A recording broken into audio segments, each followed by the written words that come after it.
नागपुर में शीतकालीन अधिवेशन के छठे दिन 14 अलग अलग संगठनों के मोर्चों ने सरकार पर हल्ला बोल किया। इस दौरान अलग अलग समाज, कर्मचारी संगठन आए, विद्यार्थी संगठन और सेवा वर्ग अपनी अपनी लंबित मांगों को लेकर सड़कों पर उतरे। इन मोर्चों ने यशवंत स्टेडियम से विधान भवन तक रैलियों के माध्यम से सरकार को निवेदन सौंपे। इस दौरान पुलिस का भी भारी बंदोबस्त रहा।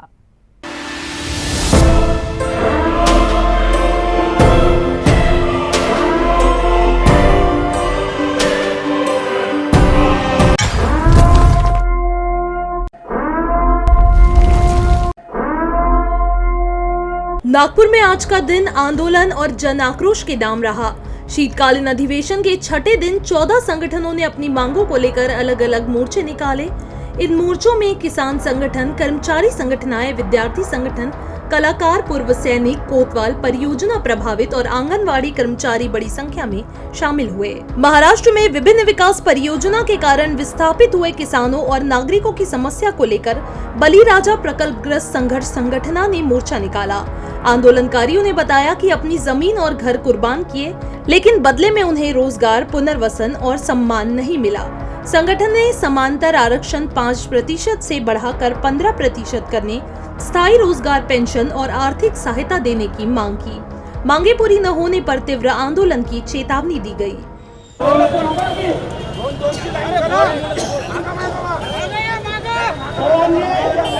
विद्यापीठाच्या धर्तीवर म्हणजे कृषी विद्यापीठामध्ये जसे प्रकल्पग्रस्तांना 50% आरक्षण दिलं आहे, त्या पद्धतीचं आरक्षण जलसंपदा जलसंधारण विभागामध्ये प्रकल्पग्रस्तांना देण्यात यावं, या प्रमुख मागण्यासाठी आम्ही आज विधान भवनावर धडकणार आहोत।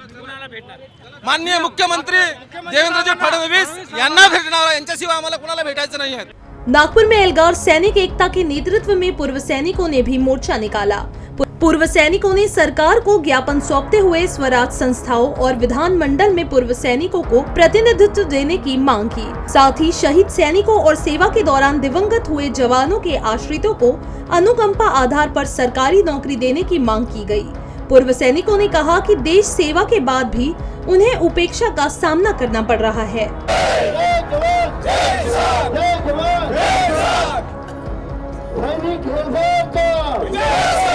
सर्वोच्च देश का जिस सैनिक बॉर्डर पर आप आराम से, सारी जनता आराम से, हमारी वजह से फिर क्यों न्याय नहीं मिल रहा है हमको।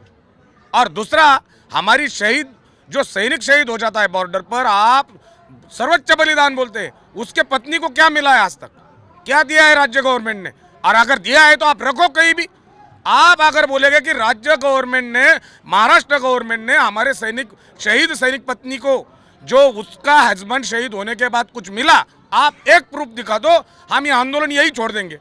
विदर्भ महसूल सेवा कोतवाल संगठन ने महाराष्ट्र राज्य महसूल सेवक संगठन के साथ मिलकर चतुर्थ श्रेणी कर्मचारी का दर्जा और वेतनमान लागू करने जैसी अपनी मांगों को लेकर आंदोलन किया। संगठन ने बताया कि वे वर्षों से चतुर्थ श्रेणी कार्य कर रहे हैं, फिर भी अधिकार और वेतन से वंचित है।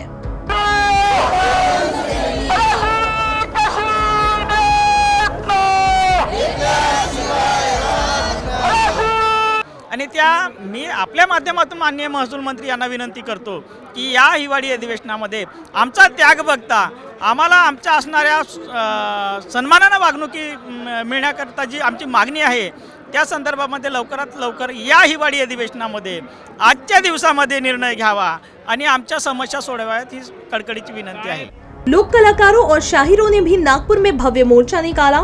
इस मोर्चे में शाहिर, लोक गायक, वादक, कीर्तनकार, कवि और नाटक कलाकार शामिल हुए।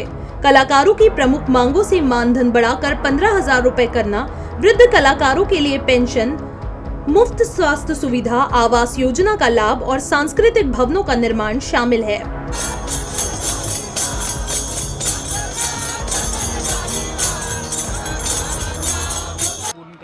हाँ, आम्हाला पूर्ण आशा आहे या क्षेत्रामध्ये सरकार आमची मागणी पूर्ण करेल। पूर्ण नाही करेल तर आम्ही जसं मगाशी बोललो आम्ही एक भाषणामध्ये की आमच्या मागण्या पूर्ण नाही केला तर आम्ही उग्र आंदोलन करू, आमरण उपोषणाला बसू। बुलढाण्याचे संदीप कुमार बोरकर आहे, ते याच्या आधी 15 दिवस आमरण उपोषणाला बसले होते। तर आमची सरकारने मागणी पूर्ण नाही केली तर पूर्ण महाराष्ट्रभर आम्ही प्रत्येक जिल्ह्याच्या ठिकाणी आंदोलन करू। सावनेर तहसील की कन्हान नदी पर बने कोचरी बोराज परियोजना से प्रभावित खैरी ढालगांव के नागरिकों ने पुनर्वसन और मुआवजे की मांग को लेकर सरकार का ध्यान आकर्षित किया।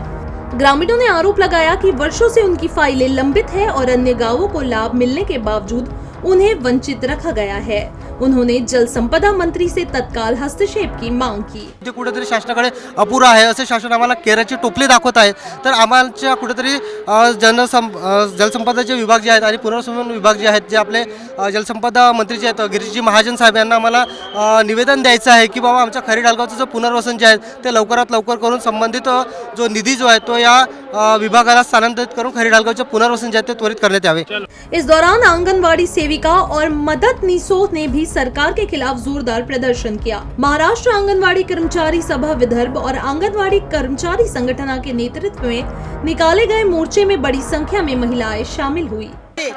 GR काढलेला पेन्शन आणि ग्रॅज्युटीचा जो GR काढायचा रखडवलेला आहे तो GR ताबडतोब काढावा ही दुसरी मागणी आहे आमची। आणि तिसरी मागणी अशी आहे की आमचं जे अंगणवाडीचं जे काही घरभाडं आहे ते वाढलं पाहिजे। त्याचबरोबर अंगणवाडीचं जे फॉर्म भरलेले लाडक्या बहिणीचे पैसे आहेत सगळ्या राज्यामध्ये मदतीचे पैसे अजून दिलेले नाहीत ते ताबडतोब द्यावे हे आमच्या ठराविक मागण्या घेऊन आम्ही आज इथं आलेलो आहोत। शनिवार को अधिवेशन के छठे दिन भारतीय युवा कांग्रेस के मोर्चे ने भी यशवंत स्टेडियम से टेकड़ी रोड तक मोर्चा निकाला। इस दौरान महाराष्ट्र सहित नागपुर शहर के राशन एवं अन्य पुरवठा विभाग में हो रहे भ्रष्टाचार के साथ IAS अधिकारी तुकाराम मुंडे के समर्थन में मोर्चा निकाला। हालांकि मोर्चा पॉइंट पर पहुंचते हुए ही युवा कार्यकर्ता उग्र हो गए और उन्होंने स्टॉपिंग पॉइंट को लांघकर आगे जाने का प्रयास किया। बावजूद इसके भारी पुलिस बंदोबस्त के चलते उन्हें वहीं पर रोककर शांत करवाया गया। कृष्णा कोपड़े और विधायक प्रवीण डटके उनके विरोध में आज असेंबली में हाउस में उनको पद मुक्त करने का मांग कर रहे हैं। आज उन्हीं के समर्थन में तुकाराम मुंडे जी के समर्थन में हजारों की संख्या में नागपुर वासी उतरे हैं और कांग्रेस का पूरा परिवार उनके साथ खड़ा है। उनको सस्पेंशन की बात कर रहे हैं जो कि ये सरासर गलत है। पूरा महाराष्ट्र ये ईमानदार ऑफिसर तुकाराम मुंडे के साथ खड़ा है। इस तुकाराम मुंडे का समर्थन करने के लिए पुराने जो अपने संत तुकाराम है उसकी वेशभूषा में मैं सहदेव गोसावी उनका साथ देने के लिए जनता के साथ आज विधानसभा का घेराव करने के लिए आया हूँ।